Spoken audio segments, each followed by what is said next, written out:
Thank you. Just in case you don't know, I am not a surgeon. I think that's really important. I'm a cardiologist, and I was initially asked to do 2 talks, which I've amalgamated today into one. And I was asked to talk about the assessment of the right ventricle. Unfortunately, we've heard quite a lot about that already, so I can skip through that fairly quickly and talk as well then about lessons learned from congenital heart surgery, because I'm not just any cardiologist, I am an adult congenital heart disease cardiologist. So I wonder if I hope I can give you some insights into how we look at the right ventricle, because we think about the right ventricle all the time. You've seen this beautiful picture already.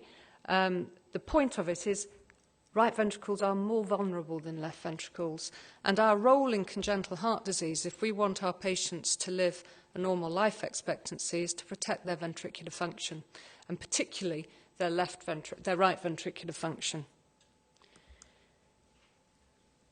I just want to pull out the different causes of tricuspid regurgitation, again, which we've heard a lot about. If you look at primary tricuspid valve disease, can be congenital, and that's obviously what I spend a lot of my time dealing with. But for the acquired disease, be nice to have the slides back, pacing leads are the prime cause. And just a thought, I know that none of you ever get complete heart block after an operation.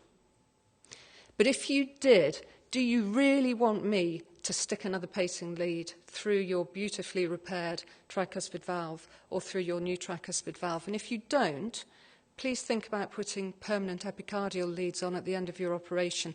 Tunnel them up to the subclavian area. Then we can quietly put a pacemaker in without troubling you or troubling your valve repair. Just think about it if you ever think you might have heart block post-op. Endocarditis obviously is another big cause. Most tricuspid regurgitation, of course, is secondary to right ventricular disease, and I suspect in your practice most of that is because you've got late left-sided heart disease, and that tricuspid valve disease, the tricuspid regurgitation, represents a person who is really getting towards the end stage and who may be very difficult to support in any case.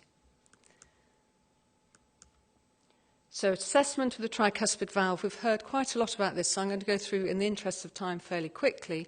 Echo is superior to MRI. We can see the morphology of the valve, we can see the mechanism of the regurgitation, and you will have a good idea before you go in for your case whether you'll get a repair or a replacement. Here we have a pressure-loaded systemic right ventricle, there's annular dilatation and torrential TR, so that's a secondary phenomenon. Here we have an Epstein case with a very abnormal tricuspid valve displaced down into the apex of the right ventricle. What do you need to know? Well, the obvious stuff, what's the right ventricular size and function, what's the other valves like? But you also need to think, particularly if you're worried that the right ventricular function is not normal, you need to know what the pulmonary vascular resistance is. You need to know how this ventricle might behave post-operatively. Are there arrhythmias that can be dealt with pre-op or perioperatively that will ease their post-operative course? And is there left heart disease? And just think, if you've got a massive right ventricle like this, it does have an effect on the left ventricle. It will shift the ventricular septum. You may well unmask left ventricular disease when you offload that right ventricle, particularly mitral valve disease. And if you're in a mess post-operatively with a failing right ventricle, then, oh no, now you've got severe mitral regurgitation. It's something you need to have really careful thought for pre-operatively. And was already heard, the right ventricle is a very difficult structure to assess, however you look at it. With echo, it's readily available.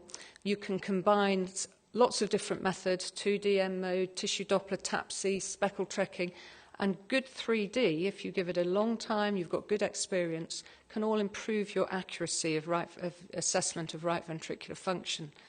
I'm a bit of a Luddite, and I think a good eyeball of your 2D images in different views probably gives you a similar level of assessment. I don't think you should use echo to give an ejection fraction. I just don't think it's reliable. And what you really need, if you want a good assessment of right ventricular size and function, is an MRI that can slice the heart in lots of different sections, and you get a really good volume and function. So, what's going to happen to the right ventricle when you repair or replace the tricuspid valves? And if you look at congenital heart disease, there's lessons to be learned from the pressure-loaded systemic right ventricle and from the volume-loaded right ventricle. In our hands, that's usually in somebody with pulmonary regurgitation post-fallow repair.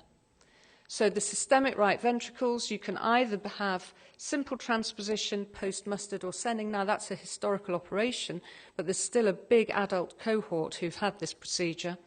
So their right ventricle and tricuspid valves support the systemic circulation.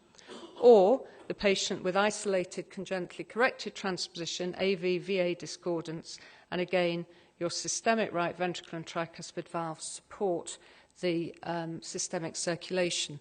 We know that the structure and the function, the morphology of the right ventricle and the tricuspid valve is not suited to support systemic circulation. So these patients are going to run into trouble. The data I show you now relates to patients with congenitally corrected transposition.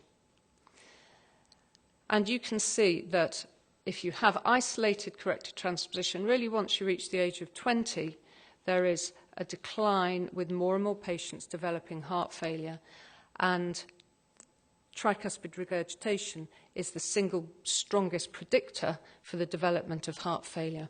And you can argue, we can have whole days lectures on what comes first, the tricuspid regurgitation or the right ventricular dysfunction. The two are very closely linked. And what about survival?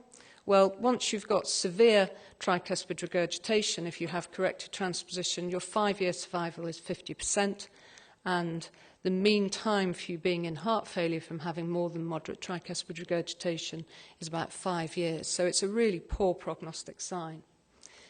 Does it make any difference if you replace the tricuspid valve? You can't really repair these tricuspid valves in the systemic circulation. The repair is not durable.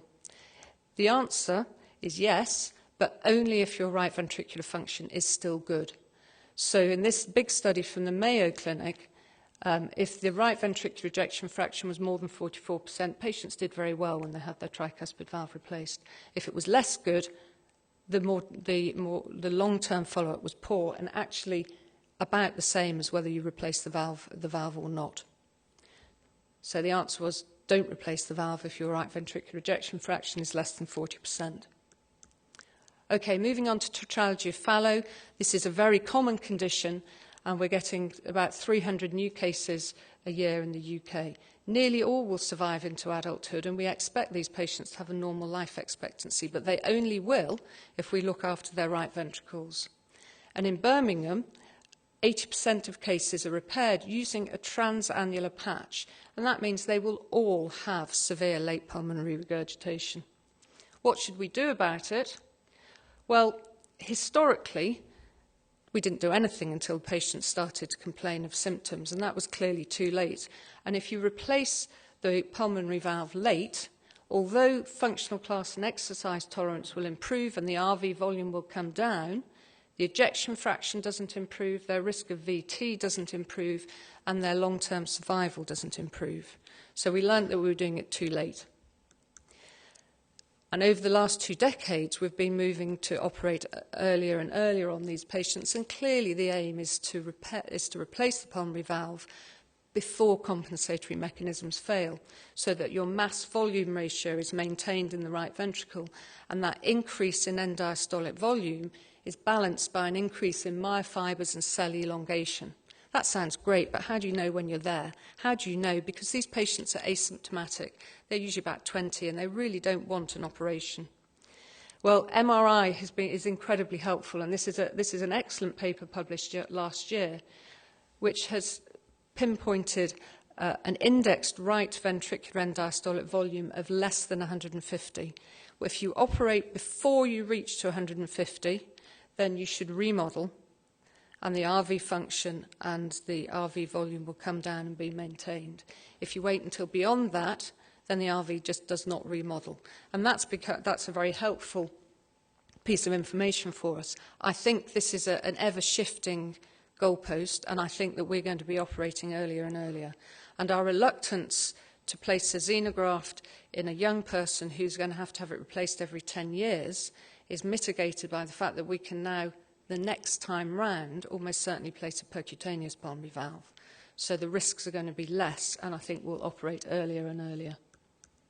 So for this part of the talk, I say, when you're assessing the valve, be really sure, and the RV, be really sure that what you're seeing on the right heart isn't just a reflection of the fact that the left heart has failed, and you have to then question whether this is a surgical candidate at all. If you are going to operate, then RV function is the main indicator of outcome. I don't know if you can extrapolate this data from congenital heart disease to the acquired disease population, but operating before the RV starts to fail is intuitively the right thing, and maybe an ejection fraction of more than 40% for the right ventricle and an indexed end diastolic volume of less than 150 could be a useful guide. More lessons. You have to stop me if we're really running out of time. If I can make the slide work. Can you advance the slide for me, please? Thank you. We deal with people with no right ventricle at all. And the reason to tell you about that a little bit is that pulmonary vascular resistance is critical. And that's a really important factor if you're talking as well about somebody with a compromised right ventricle. And if you ask the question, can you support or offload that ventricle?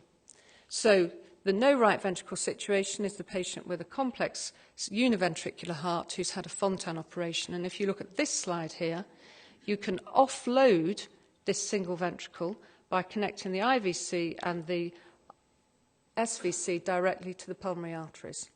So you have no right heart, and this is the more modern version, the extracardiac connection. You will offload the heart, so you hope it will function better, but you have to have a low pulmonary vascular resistance. Otherwise, the blood simply cannot go forwards through the pulmonary vasculature, and you need a high systemic venous filling pressure to make that work. We use drugs to manipulate the pulmonary vasculature, particularly nitric oxide and sildenafil, but you have to remember this is a very fragile circulation, and we don't really have any mechanical support that's realistic for this kind of a circulation.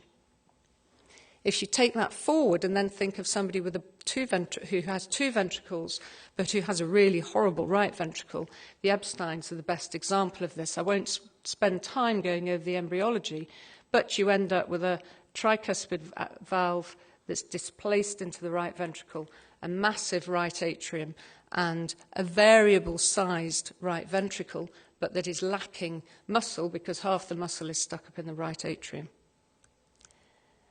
Patients in adulthood often think that they're asymptomatic, but that's because they've modified their lifestyle over the years. They usually have severe TR, they usually have a dilated right ventricle, and the right ventricle is often impaired. And if you look objectively, their exercise capacity is impaired. If you wait until they're symptomatic and the RV fails, you know you're not going to get a good result from surgery. So if you're thinking of surgery and you're worried about the right ventricle, is there anything you can do to offload it? Well, possibly. If you remember that Fontan circulation, this part where the SVC is anastomosed to the pulmonary arteries is a bidirectional cavo-pulmonary shunt. Sounds like a great idea. You can offload the ventricle by 35 to 40%. It's going to work. It'll be fine, won't it? You'll still have forward flow from the pulsatile flow from the right ventricle, and it might reduce your operative morbidity and mortality. This is data from the Mayo, and their criteria for doing a cavo-pulmonary shunt when they do an Epstein repair is not to have left-sided disease. This is really important. The LVEDP must be less than 15, the mean PA pressure less than 18, and they give a transpulmonary gradient of less than 10. I think that's quite high. I think you're probably going to want a lower transpulmonary gradient than that. But you may improve certainly the post-op course and possibly the mortality from this. No long-term outcome data. Complications are if you get it wrong, the blood's going to go backwards up the SVC and you'll end up with a massive engorged head, and your RV may still fail. You also have to remember you've got no venous access from the top half of the body. to the heart. So put your permanent pacing wires on if you're going to do that. Okay, I'm going to finish very quickly with a couple of cases. 56-year-old with Epstein's, had always been very well, was a referee, but couldn't keep up anymore, was going to sort of lower and lower teams who ran slower and slower, but still couldn't manage. He had severe TR, huge right ventricle with an ejection fraction of around 40%, and he just about fitted those criteria from the Mayo Clinic for having a CP shunt, which we did. He also had a maze operation, and we placed permanent epicardial wires, which we didn't have to use because, of course, our surgeons never cause complete heart block. Yes, they do. He did post-operatively have high SVC pressures and some atrial arrhythmias. We ran him on nitric oxide post-operatively and sildenafil, and he's done very well. His RV function was maintained. Heart size has come down. 3 years post-op, he's good, but not good enough to go back to refereeing. Next one is an 18-year-old who Mr. Wilson, standing at the back, knows very well. She had a structurally normal heart and had severe tricuspid regurgitation secondary to pacing leads because she'd had congenital complete heart block. And she was transferred to the adult care with right ventricular failure in NYHA class 4, really for consideration of transplantation. Echo showed, this is her echo, with a massive right heart, severely dilated right ventricle with a very thin wall, poor function, but the longitudinal function looks okay. Her pressures were good, so a low mean PA pressure. She obviously couldn't have an MRI scan because of a pacemaker, so she had an MPI, RV ejection fraction around 30%, and a fairly awful VO2 max on a cardiopulmonary exercise test. We had a lot of discussions about the right way to go, but in the end, she elected to go ahead with a high-risk tricuspid valve replacement and a CP shunt, with the option of moving on to a transplant if she didn't do well. So that's her images pre-op. Post-op, her heart size has come down. The RV is now a normal size and is moderately impaired. Her functional class has improved. She's about NYHA class 2 now. I don't know if the CP shunt helped her. It might have done, and she's tolerated it well. But she has this lifetime risk of no upper body venous access to the heart. That may complicate the time if she comes to transplant in the future, and she is at risk of iatrogenic complications. Her circulation is more fragile. If she gets into the hands of somebody who doesn't know what a CP shunt is and they stick a line in, they'll go in the pulmonary artery, they won't have a clue where they are. She could run into real problems with that. Quick last one. As a warning, this is I'm slightly scarred by this case. 18 years ago, 17-year-old woman with complex cyanotic heart disease considered unsuitable for Fontan because her PAs were a bit small, and the mean PA pressure was about 16, a little bit too high. Her only source of pulmonary blood flow was from a small systemic to pulmonary artery shunt, and she had a little bit of forward flow through her stenotic pulmonary valve, and she was getting bluer and more limited. There was a lot of discussion, and in the end, her consultants opted to take her forward for a bidirectional shunt. Disaster. SVC pressures post-op 25-30. All the blood was going back up into her head. We couldn't get her off the ventilator. She had massive edema, and she had a tracheostomy and died because they went through some of the engorged veins. So a CP shunt is not an easy option. So in conclusion, if you have congenital heart disease and right-sided disease, on the whole, people have very few symptoms as the RV dilates, and it's not until the compensatory mechanisms fail, and it's probably too late, that they're symptomatic. If the RV is impaired, it's going to be worse post-op. It's not going to be better. And it's incredibly hard to support a failing right ventricle. And once you've got a failing right ventricle, having a low pulmonary vascular resistance is very important. It allows you to support the ventricle better, and sometimes nitric oxide and sildenafil will help you in that situation. If you're thinking of surgery to offload the ventricle with a CP shunt, you must not do it if there is left ventricular disease, and you must seek expert congenital multidisciplinary opinion. Thank you very much.